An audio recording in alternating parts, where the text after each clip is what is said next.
My name is Michael, and it was through the introduction of a mutual friend that I first met my wife, Amanda. From the start, she exuded cheerfulness and sociability, and we immediately clicked. Our initial outings for meals quickly blossomed into something more, and before long, I found myself developing strong feelings for her. After 2 years of dating, we both began contemplating marriage. Living together seemed like the natural progression, and the following year, we officially tied the knot in a grand wedding ceremony. Surrounded by our closest friends, the day felt like a once-in-a-lifetime celebration. Our friends even added their own entertaining acts, making the occasion truly memorable. Married life was a blissful journey. While we both juggled our jobs, Amanda's demanding work often meant she arrived home earlier than me, dutifully preparing delicious meals for us. Her consideration for my love of meat led to her cooking meat dishes 3 times a week, ensuring a balanced diet. Each homemade meal felt like a blessing, and I cherished having her as my partner. However, almost 3 years into our marriage, I began to notice a shift in Amanda's behavior. She stopped cooking dinner and started going out after work, leaving me alone at home with frozen meals or supermarket dishes. The change left me feeling somewhat isolated, but I attributed it to our busy schedules and didn't delve into her feelings enough. After enduring this routine for about 2 months, I realized I needed to address the situation. With work finally calming down, I took some paid leave and planned a getaway to a hot spring with Amanda, determined to reconnect and mend whatever rift had formed between us. When I entered the house, I found Amanda lying on the sofa engrossed in a fashion magazine. Her lack of acknowledgement upon my arrival struck me as unusual. "Hey, Amanda," I began, breaking the silence. "I've scheduled some time off work for us the week after next. How about we go to a hot spring and unwind together?" Without glancing up from the magazine, Amanda replied, "No, I'm not interested." Her response caught me off guard, leaving me momentarily speechless. I had meticulously researched accommodations and nearby restaurants, intending to present her with a thoughtfully planned getaway. "I've been so caught up with work lately that I haven't been able to give you much attention," I explained. "I thought some time away together would help us reconnect. I assumed you might be feeling lonely too." Despite my efforts to bridge the gap between us, Amanda remained indifferent. "It's fine as it is," she remarked, still fixated on the magazine. "I have plenty to occupy myself with when you're not around. Don't worry about it." Her dismissive attitude left me puzzled and disheartened. That night, I struggled to sleep, weighed down by uncertainty and unease. The following morning, the tension between us lingered as I left for work. Unable to shake off my concerns, I confided in a coworker during lunch. "Hey, can I talk to you for a moment?" I asked hesitantly. "It's not exactly a fight, but something happened with my wife yesterday." As I recounted the previous day's exchange, my coworker offered a blunt suggestion. "Could she be cheating on you? I mean, you don't have any other clear reasons, right?" I racked my brain, unable to conjure any other explanation for Amanda's sudden aloofness besides the ominous word, cheating. It reverberated in my mind, a weighty echo I never thought I'd associate with her. But once the seed of doubt was planted by someone else, suspicion flourished and my health began to falter under its oppressive weight. That day at work was a blur, my mind consumed by thoughts of betrayal. Unable to concentrate, I made the decision to leave early. Upon arriving home, I bypassed changing into comfortable clothes, shedding only my suit jacket before collapsing onto the bed, mentally and physically exhausted. With some time to spare before Amanda's return, I drifted into a fitful slumber, seeking solace in the cool, dimly lit room. My restless sleep was abruptly interrupted by the unmistakable sound of laughter and multiple voices entering the house, followed by the distinct sound of Amanda's voice. Initially, I assumed she had returned home. However, the presence of an unfamiliar male voice shattered that illusion, intensifying my suspicions. As footsteps approached the bedroom, my heart raced with apprehension. My fears were confirmed when Amanda entered the room, her expression momentarily betraying surprise at finding me there. Her subsequent words dripped with mockery as she questioned my presence. "Oh, Michael, what are you doing here?" she taunted, her tongue dripping with disdain. "I thought you were supposed to be at work." I faltered, my stomach churning with a sickening mix of dread and betrayal. I decided to take a paid day off, needing some time to process everything. Amanda's response was indifferent, her gaze shifting to the tall man standing beside her, his arm casually draped over her shoulder. "You went out," she stated, devoid of any concern for my well-being. I wanted to demand the man remove his arm from my wife's shoulder, but waves of nausea and a pounding headache left me speechless. All I managed to muster was a weak, "Well, you already know." Amanda cut me off with a brazen admission, her defiance palpable as she crossed her arms and stood her ground. "It's true," she declared, her tone unapologetic. "I'm cheating on you with this guy, and it's your fault. So no apologies from me." Her confession hit me like a freight train, leaving me reeling and utterly bewildered. Before I could gather my thoughts, she continued, dismissing my shock with a wave of her hand. "Stop looking like that," she scolded.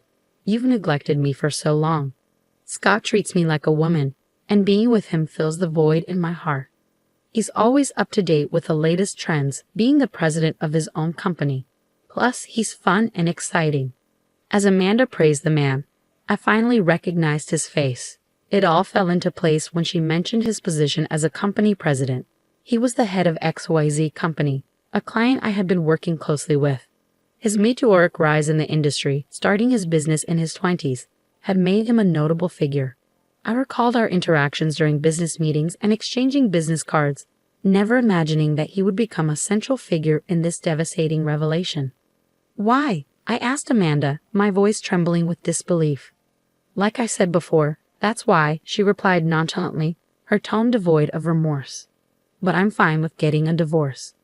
The word divorce hung heavy in the air, igniting a desperate urge within me to halt Amanda's departure. Yet as she moved to leave the room with Scott, I struggled to find the words to stop her. "Are you really okay with ending our marriage so easily?" I implored, my heart aching with the weight of impending loss. But Amanda brushed off my concerns with a dismissive wave. "It doesn't matter anymore," she declared, making a move to exit with Scott in tow. "I'll ensure Amanda's happiness, so don't worry," Scott interjected, flashing me a disarming smile before following Amanda out of the room. Left alone, I grappled with the reality of impending divorce, a bitter pill to swallow. In the aftermath, I finalized the divorce proceedings and received alimony. However, the emotional toll of the betrayal left me mentally shattered, necessitating a leave of absence from work to focus on my recovery. The root of Amanda's infidelity became clear during this period of introspection. My relentless dedication to my job had left her feeling neglected, driving her to seek solace in the company of others. Amanda's outgoing nature and ease in forging connections led her to cross paths with Scott at bars, where their bond quickly deepened. During my hiatus from work, a colleague informed me that Scott's company, a former client, had relocated its headquarters from New York. This revelation brought a sense of closure, knowing that I would no longer have to face the painful reminder of Amanda's betrayal in a professional context. In the years that followed, I gradually reclaimed my mental well-being. By a stroke of serendipity, I found love once again and made the decision to remarry, embracing the hope of a brighter future. I had made the decision to change jobs and relocate to a rural area, seeking a more tranquil lifestyle surrounded by abundant nature compared to the hustle and bustle of the city. Married life in this serene setting seemed to suit me well, and I was content, living a peaceful existence. However, tranquility was disrupted when, on a day off, a police officer called out my name, halting me in my tracks. Confused and unaware of any wrongdoing, I followed my instincts and made my way to the police station. Upon entering the station and being ushered into a room, I was met with an unexpected sight, my ex-wife, Amanda, waiting for me. Before I could process the situation, Amanda launched into a tirade, accusing me of stalking her with an unsettling level of excitement. Bewildered by her accusations, I attempted to reason with her, but she persisted, refusing to acknowledge my side of the story. My confusion only deepened when a police officer brought in another individual, Scott. With a bitter twist of irony, Scott joined in, questioning my motives and insinuating lingering feelings for Amanda despite years having passed since our divorce. His words stung, a painful reminder of the tumultuous end to our marriage, a wound still raw, even after all this time. I requested an explanation from the police officer who had brought Scott into the room. It transpired that Amanda had been enduring the torment of a stalker for an extended period, and in her distress, she had mistaken the stalker's resemblance to me and reported me to the authorities. The police, upon discovering my recent move to the town, had called me in for questioning. While I comprehended the gravity of the situation, Amanda's dismissive attitude only fueled my frustration.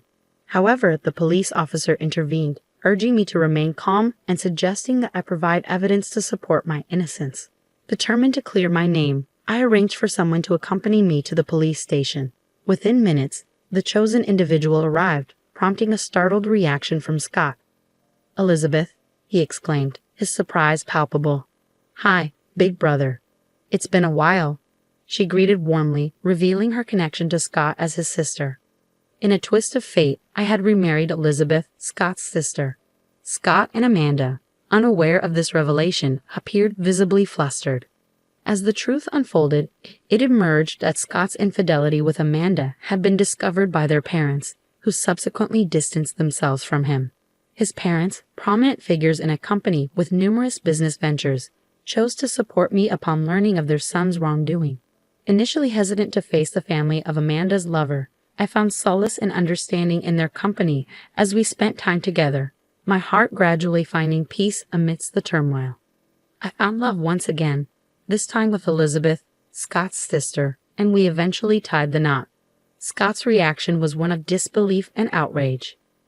"Are you kidding me?" he erupted, his voice laced with anger. "I haven't heard anything about this." Elizabeth, accustomed to her brother's temperament, countered his outburst calmly. "Well, I had a duty to inform someone who no longer considers us family. Besides, during the time you claimed Michael's ex-wife was being stalked, he was actually having dinner with me at the hotel's restaurant. You should be able to find our names on the reservation list, and if you ask the waiter who served us wine, he should be able to confirm it."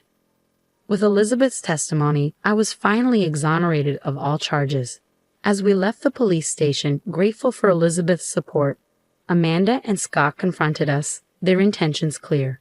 "Wait a minute," Scott interjected, grabbing Elizabeth's shoulder. "Did you really marry this guy? He failed in a city and ended up in a rural area. You'll regret it if you marry someone like him." Amanda chimed in, echoing Scott's sentiments. "That's right. He neglected me a lot when we were married too." It was evident that they were determined to cast a shadow over our happiness. However, Elizabeth remained steadfast, shaking off Scott's hand from her shoulder. Just then, a luxury car pulled up in front of the police station, and Scott's expression shifted to one of surprise.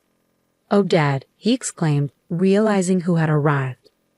Scott's father stepped out of the car, his demeanor stern as he addressed his son.